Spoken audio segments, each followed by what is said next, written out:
एक नगर में एक गरीब किसान रहता था। वह बहुत ही ईमानदार और मेहनती आदमी था। वह अपने छोटे से खेत में काम करता और बहुत ही खुश रहता था। पूरे गांव में किसान की ईमानदारी के बहुत ही चर्चे थे। उसका एक दोस्त था जो उस नगर के राजा के यहाँ सिपाही के पद पर तैनात था। वह किसान के घर रोज मिलने जाता था। एक बार राजा ने अपने दरबार में एक ऐलान किया कि उसके बगीचे में काम करने वाला एक अच्छा सा कारीगर चाहिए जो उसके बगीचों के पेड़ पौधों और फूलों का ध्यान रख सके। राजा का यह ऐलान सुनकर किसान के दोस्त सिपाही ने सोचा कि यही मौका है अपने किसान दोस्त से दोस्ती निभाने का। मैं उसे यहाँ बगीचे में काम पर लगवा दूंगा और उसका और मेरा साथ भी रहेगा और किसान का भला भी हो जाएगा। यह सोचकर उसने राजा से कहा कि महाराज, मैं आपके लिए एक ऐसे आदमी को लेकर आऊँगा जो यह काम अच्छे से कर लेगा। तभी राजा ने उस सिपाही को आदेश दिया कि उसे कल से ही बगीचे में काम करने के लिए कह दो। उसी वक्त वह सिपाही अपने दोस्त किसान के पास पहुंच गया और उसने किसान को बगीचे के काम की सारी बात बता दी और किसान ने भी काम करने के लिए खुशी खुशी हाँ कर दी। और अगले ही दिन किसान अपने दोस्त के साथ राजमहल पहुंच गया। सिपाही उसे राजा के सामने लेकर गया और राजा ने उस किसान को बगीचे की पूरी देखभाल का काम सौंप दिया और कहा कि तुम अगर पूरी ईमानदारी के साथ काम करोगे तो तुम्हें 50 सोने की मुद्राएं हर महीने दूंगा।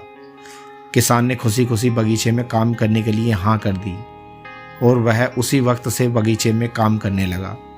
किसान बगीचे में बहुत दिल लगाकर काम करता रहा। कुछ दिन बीत गए। किसान ने बगीचे को बहुत सुंदर व हरा भरा बना दिया। राजा को उसका काम बहुत पसंद आया। एक दिन किसान बगीचे में कुछ खुदाई कर रहा था तो उसने जमीन के नीचे कुछ महसूस किया। तो उसने और खुदाई की तो देखा वहाँ नीचे एक बड़ा सा संदूक था। किसान ने वह संदूक बाहर निकाला और खोलकर देखा तो क्या देखा, वह सोने और चांदी से भरा हुआ था। यह देखकर किसान बहुत खुश हुआ और अपनी ईमानदारी दिखाते हुए वह राजा के पास पहुंचा और राजा को सारी बात बता दी। राजा किसान की ईमानदारी देखकर बहुत खुश हुआ और उसके साथ वहां गया जहां खजाना निकला था। राजा ने देखा और कहा कि यह खजाना तो हमारे पुरखों का है, हम कई वर्षों से इसे ही खोज रहे थे। यह खजाना देखकर राजा बहुत ही खुश हो गया और अगले ही दिन राजा ने उस किसान से पूछा कि बोलो, तुम्हें क्या इनाम चाहिए। किसान बोला, मालिक, मुझे कुछ नहीं चाहिए, मेरे पास जो भी है मैं उसी में खुश हूँ।